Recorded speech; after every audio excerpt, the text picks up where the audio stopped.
एक बार की बात है, एक साधु महाराज काफ़ी सालों बाद अपने गांव गए। वहाँ पर उनका बचपन का दोस्त रामू भी मिला। रामू साधु महाराज को अपने घर ले गया। साधु महाराज ने वहाँ देखा वही टूटा फूटा मकान है। रामू की ज़िंदगी में कोई बदलाव ही नहीं आया। इतने में रामू ने भी अपनी व्यथा सुनाई। कहने लगा, साधु महाराज मुझे कोई उपाय बताइए, मैं बहुत परेशान हूँ। मेरी 2 बहनें हैं, उनकी शादी भी करनी है, माँ बाप बुज़ुर्ग हो गए हैं, उनका इलाज भी करवाना है। जीविका का साधन मात्र केवल एक आंगन में लगा हुआ पेड़ है, जिसके फल बेचकर मैं अपना गुजारा चलाता हूँ। मैं बहुत परेशान हूँ, कृपया मुझे कोई ना कोई उपाय बताइए। तो साधु महाराज ने कहा, रामू ऐसा है, रात बहुत हो गई है, कल बात करेंगे।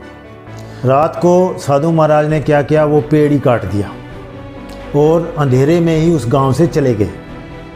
सुबह जब रामू उठा तो उसने देखा पेड़ गिरा हुआ है।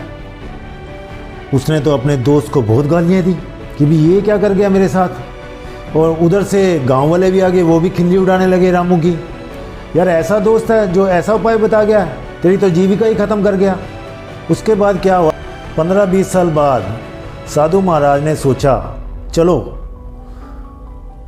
अपने दोस्त का हालचाल पूछ कर आते हैं। तो वो डरते डरते गांव में गए। तो जिस मकान में रामू रहता था वहाँ पर आलीशान कोठी बनी हुई थी। आंगन में कार ट्रैक्टर खड़ा हुआ था और आसपास 20-25 एकड़ में फलों का बाग लगा हुआ था। तो उसने डरते डरते घंटी बजाई, कहीं किसी दूसरे का घर ना हो। तो घंटी बजाई तो रामू बाहर आया। रामू साधु महाराज को देखते ही उनके चरणों में लेट गया।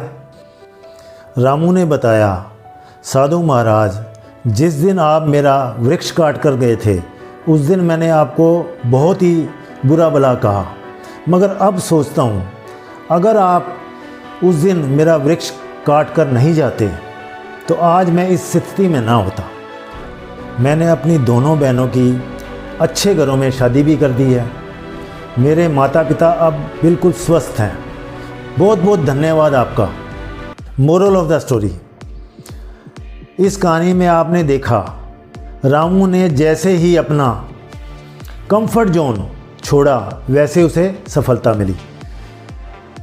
इसलिए अगर आप भी अपने जीवन में सफलता चाहते हैं तो आपको अपना कंफर्ट जोन छोड़ना ही पड़ेगा।